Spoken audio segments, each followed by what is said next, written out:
I want you to imagine that you are Harry Truman. You're President of the United States. The year is 1950. The month is June. You've been president for about 5 years, and it's about 5 years since the end of World War II. The United States has been engaged in its Cold War with the Soviet Union, with the communists of the Soviet Union, for some while now. It's 3, 4, 5 years, depending on how you do the counting and how you define the Cold War. And you have decided that you're going to take a break from the life of Washington. It's been a busy season this spring of 1950, and you're going to take a couple of days and fly home to Missouri.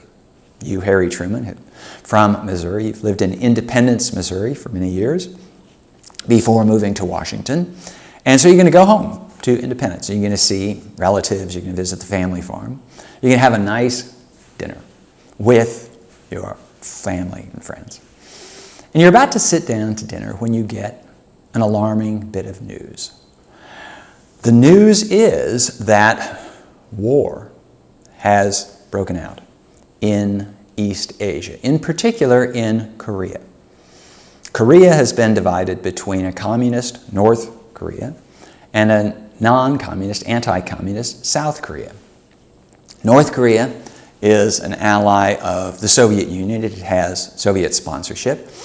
And South Korea has been a protege of the United States. As part of the Cold War, countries of the world have kind of been obliged to take sides. And so this is one area where the Cold War is shaping up. So North Korea has attacked South Korea.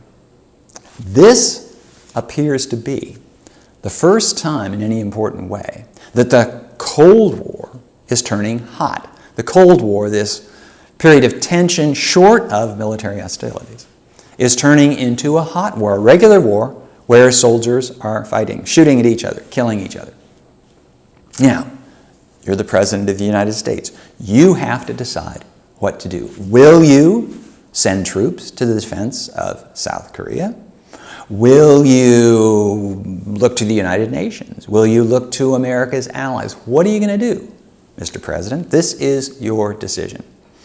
You have a hunch that this decision will be historically important, as I say. From the beginning of the Cold War until now, from the end of World War II until now, the Cold War, the tension between the United States and the Soviet Union, between the democratic world and the communist world, has remained below the threshold of war, and all of a sudden now it has turned hot. Are you going to escalate? Are you going to raise the stakes? Are you going to throw American troops into the battle? So far, it's the proteges, the allies of the Soviet Union, the North Koreans, who are fighting allies of the United States. If you throw American troops into the battle, then it's going to get closer to a war between the superpowers, between the Soviet Union and the United States.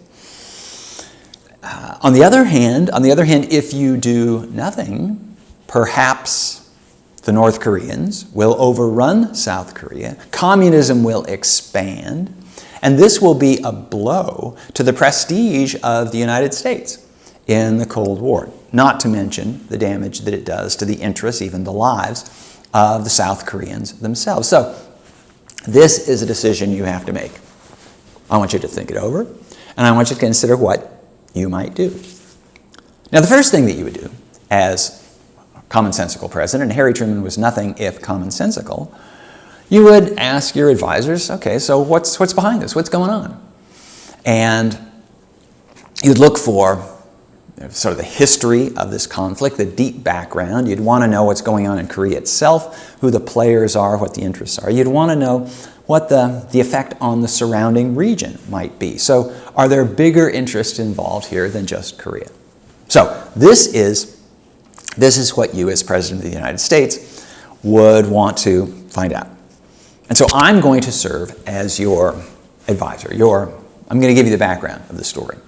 And I'm going to tell you that the reason that Korea was important to the United States in 1950 was that Korea was and is situated right between Japan, a principal belligerent in World War II, where American troops are still occupying Japan to make sure that Japan gets on the right track to a peaceful condition after World War II.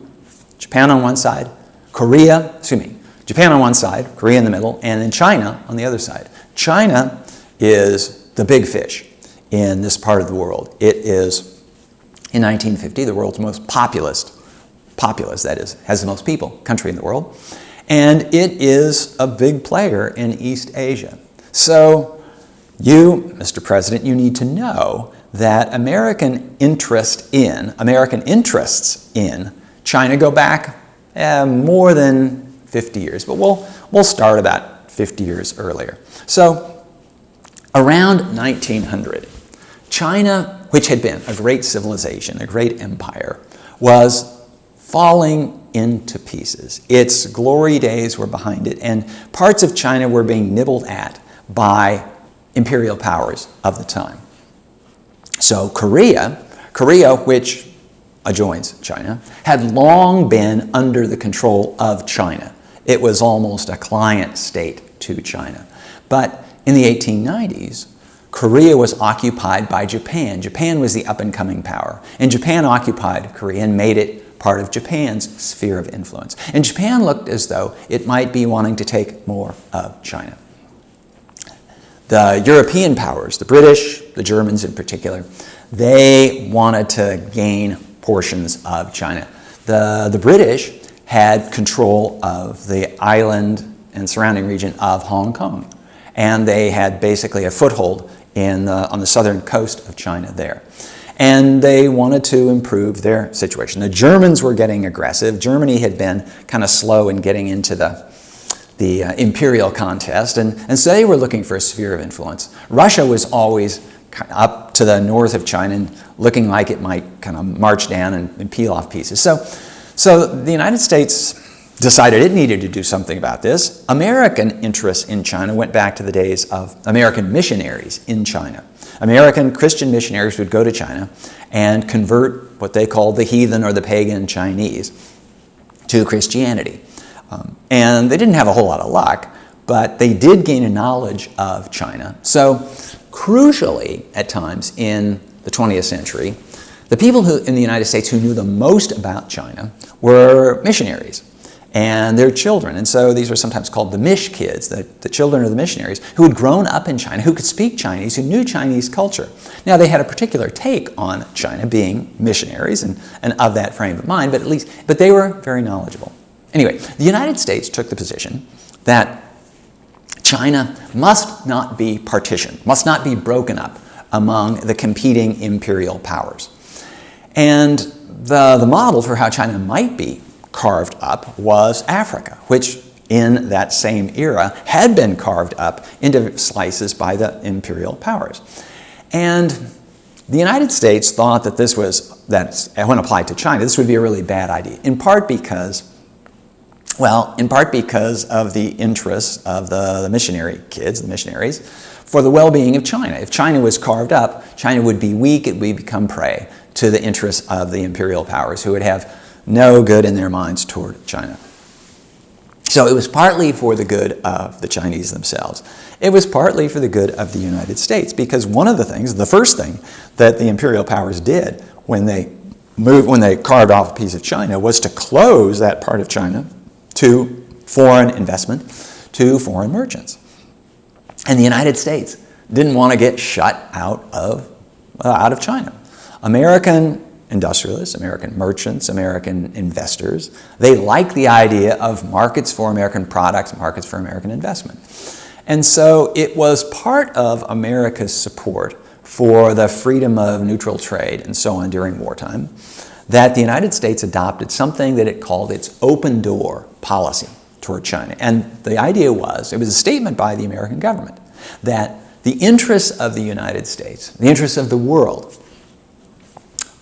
require that China's door remain open, that China remain open to foreign investment, foreign trade, and so on, and that the different parts of China not be shut off to foreigners like Americans. Now, it was couched in terms of the United States is doing this good thing for China, but as I say, it was seen as good for China, but also good for the United States. So this was a position stated by the United States, The United States didn't do anything in particular to back up the statement. It didn't send warships, it didn't send troops or anything like that, but it went on the record as saying, okay, this is the position of the United States. And the open door policy, the open door American policy toward China, was a touchstone of American policy during the turbulent decades that followed. Again, it was something that the United States stated for the record. It didn't really follow through with any kind of muscle because Americans during that period did not think that China warranted a commitment of American troops. The United States had just annexed the Philippines in that part of the world, and Americans had got bummed out on the idea of empire. So the United States was not going to carve out a piece of China, but it wanted to keep other countries from doing that and shutting the United States out. Okay, move forward another 10 years or so. And the last empire of China finally collapsed. And it was replaced sort of by a Chinese republic, an empire ruled by an emperor, a republic ruled by elected officials. But the main thing that happened in China is that China just got weaker and weaker. It didn't quite fall apart. The open door that the United States asserted toward China wasn't violated, but it wasn't not violated because of anything the United States did. It was really that the British and the Germans and the Japanese, each one realized if anyone grabbed first, then there would be a free-for-all, that the other ones would grab, and nobody wanted to do exactly that. So the result was that China remained in a single unit. And this is an important deal because China is this very large nation state, this group of people that are almost very akin to each other culturally, by language, by history, and they're a single country. Anyway, so that's the situation. Eventually, the ruling party in China is a group called the Chinese Nationalists.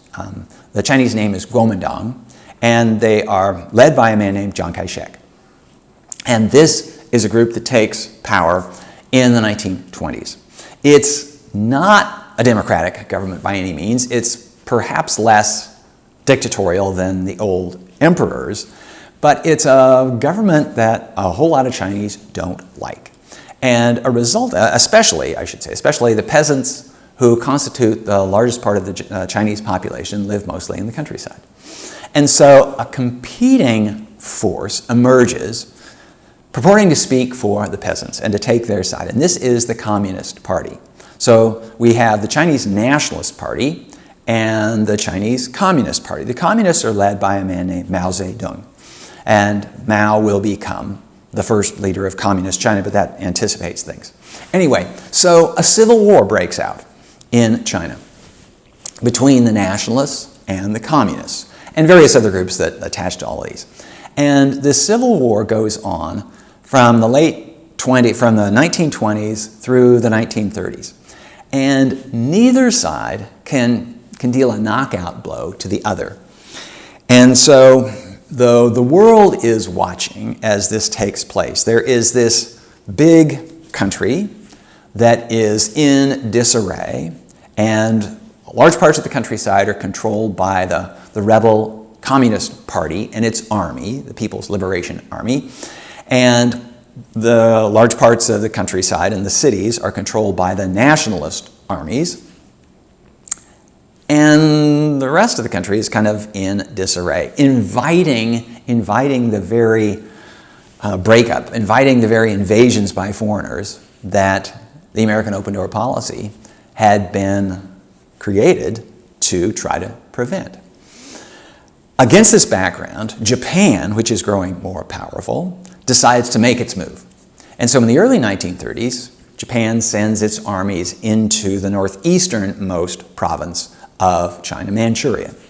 And the Japanese effectively occupy Manchuria and claim to liberate Manchuria from China. And they set up a puppet state. They call it Manchukuo. And so the partition of China has begun. And the Japanese have this big chunk. This clearly is a violation of America's open door policy.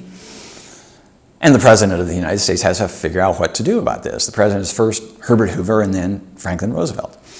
And this is an isolationist age in American politics. American attitudes toward the world. And it's really clear that the American people don't want to take strong action against Japan over a partition of part of China. So the position the United States adopts is one of non-recognition. The United States will not formally recognize Japanese control of Manchuria or this so-called independent state of Manchukuo. The United States takes the position that Manchuria is still part of China, but crucially, the United States doesn't do anything about it. For the record, the United States says, no, this is not right, we will not acknowledge it. But on the ground, nothing happens. So the Japanese, okay, they've got a large and important part of China, which has a lot of natural resources that the Japanese need for developing their war machine. The Japanese have even larger designs than Manchuria. And in 1937, the Japanese invade the rest of China, and a full-on war in East Asia begins. And by some accounts, this is the start of World War II, although until there's a war in Europe to match and connect up, it shouldn't be called a world war. But Japan is fighting China as of the mid-1930s or 1937. Again, the United States takes the position, this is really a bad thing. This is bad for China, this is bad for world peace. Japan should not do this. But, once again, the American people are in no mood to try to do something about it. The American people, they're not going to send an army to China to fight the Japanese. They realize it'd be a huge undertaking. And when it comes right down to it, what does China mean to the United States? This is the question. I said the group that was most interested in China were these missionaries and their children. And they were very sympathetic to the plight of the Chinese, but they couldn't make a persuasive case that the United States needed to risk American lives and American money, fortune, to liberate China from Japan. So that's the situation. But it was one of the things that prompted Franklin Roosevelt, at this time president, to believe that Japan would have to be stopped, that the Japanese could not be allowed to overrun all of East Asia. And so Roosevelt from this time is thinking, what can we do, what can I do to stop the spread of Japanese power? And Roosevelt's policies begin to tilt more strongly against Japan, short of war, until Pearl Harbor, until the Japanese attack the United States. And the reason the Japanese attacked the United States is American economic and diplomatic pressure was increasing on Japan, and the Japanese decided we have to break out of this circle of pressure. So, as of December 1941, following Pearl Harbor, the United States is at war with Japan, which means that the United States is a de facto ally of China. In fact, the de facto part becomes formalized, and China becomes an ally of the United States in the war against the Axis powers, in particular in the war against Japan. So during World War II, the United States and China are allies. But a question arises, so which China? Because by the beginning of the Chinese-Japanese War, Sino-Japanese War, again, the communists and the nationalists are slugging it out, and neither one can triumph over the other. And for a time, the two Chinese groups that are fighting for each other are maneuvering to figure out how each one can make best use of the Japanese invasion. They realize finally that, okay, we need to submerge our competition against each other in order to free China of these Japanese invaders. So there's a truce that is called between the Chinese nationalists and the Chinese communists. And for the duration of the World War, I'll call it World War II now, for the duration of World War II, the Civil War between the two Chinese parties takes second billing to the anti-Japanese war. Now, this is not to say that there was a great deal of cooperation, or there certainly wasn't any love lost between the nationalists and the communists, and each side in this fight recognized that as soon as the Japanese are thrown out of China, as soon as the Japanese are defeated, the war between those two is going to resume. So they're trying to maneuver for where are we going to be when this war ends. They are both allied to the United States. The United States gives recognition to the existing government, the nationalists in China. But the United States also recognizes that the communists are doing good work against Japan. Now, by this time, in Europe, the United States is a formal ally of the Soviet Union. So for Americans to aid Chinese communists, to aid communists in China is not that big a stretch, because the United States is aiding communists in the Soviet Union. So anybody who can fight against the Axis, against Japan and Germany, is a friend, or at least an ally of the United States for the period of the war. So the suspicion that Americans had long had toward communists, in this case Chinese communists, is put on the shelf for the time being. And the emphasis is on the war against Japan. So American aid goes to China, American aid, American troops, American ships, American planes, all this, combined with Chinese help to defeat Japan.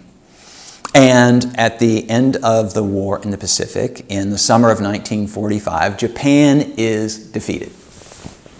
And so, well, there is a hope on the part of American leaders, on the part of probably many people in China, that, you know, that war among the Chinese, between the two Chinese parties, that had been going on for time. Well, we saw how cooperation can work during the war against Japan. Maybe cooperation can continue after the war is over.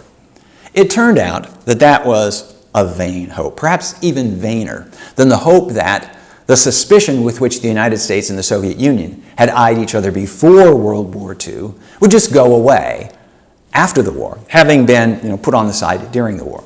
So as the Cold War developed between the United States and the Soviet Union, a renewed civil war broke out between the Chinese nationalists and the Chinese communists. While the United States had been willing to have American aid go to the communists during the war against Japan, after the war, things are different.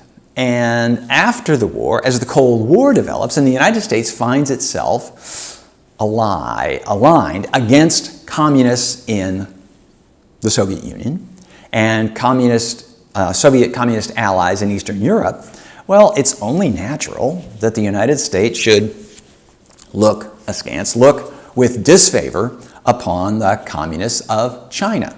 So in the renewed civil war between the Chinese nationalists and the Chinese communists, the United States predictably took the side of the Chinese nationalists. And America's guy in China is Chiang Kai-shek, the leader of the nationalists. And Chiang and the nationalists are determined to defeat Mao Zedong and the communists. But the communists are hard to beat. They're hard to beat because the government of Chiang and the nationalists grows increasingly corrupt. Power and wealth flow to a small group of people in the government. The interests of the people at large seem to play almost no role in the policies of the nationalist government. And the nationalists simply lose the support of the Chinese people. The communists promise all sorts of good things to the Chinese people, and especially the peasants. They are the peasants' party. And because there are so many peasants in China, the communists take on the mantle of, so we are the people's party, we are the people's army, and we're going to liberate the people. And the balance in the civil war in China between the nationalists and the communists tilts more and more toward the communists. And it looks before long, by the late 1940s, as though the communists are going to win and the nationalists are going to lose. At this point, Harry Truman, president, has to make a decision. Does the United States go to the aid of the nationalists, the anti-communist group, against the communists? Because around the world, the United States is taking the position that for communism to expand would be a really bad thing for democracy, for the people in the countries involved, for American interests. The United States has adopted the position that democracy is the way of the future. And Harry Truman by now has articulated the Truman Doctrine that says that the United States will go to the aid of regimes that are threatened by communist insurgencies, communist overthrow. So this was prompted by events in the eastern part of the Mediterranean, but it was stated by Truman in a way that sounded as though it could indeed apply anywhere around the world. So, Harry Truman, you're on record as saying that the United States ought to assist anti-communist governments when they're threatened by communist subversion. Now, a point here is worth noting that Truman, American leaders, did not think that just because you were anti-communist, you were model Democrats or anything like that. American leaders knew that they were dealing with some nasty characters at times. But their thinking was that these bad guys can be reformed. At least there's a chance of reform as long as the communists don't take over. Once the communists take over, then the game is over, because once the communists got in power in a country, they just didn't release their grip. So the level-headed ones, the far-seeing ones in the Truman administration, these are mostly level-headed, far-seeing guys. They were pretty much all guys. They recognize that Chiang Kai-shek is no saint, but their feeling was he's better than the alternative. But that wasn't the entire question. The rest of the question is, okay, so what are you going to do about it? It's one thing for the United States to root for Chiang Kai-shek against Mao Zedong, the nationalists against the communists, but it's another sort of put your money where your mouth is. And this at a time when the United States was trying to figure out how it was going to shore up Western Europe. This is the time of the Marshall Plan. This is the time of the formation of NATO. The United States is trying to figure out if it's worth spending American resources, and this is money and it means troops and weaponry and all this stuff, on the defense of Western Europe against potential communist attack. Can the United States essentially declare a second front in the Cold War and go to the assistance of the Chinese nationalists? And then the question is, if the United States does invest a lot of money in the nationalists, will the money be well spent?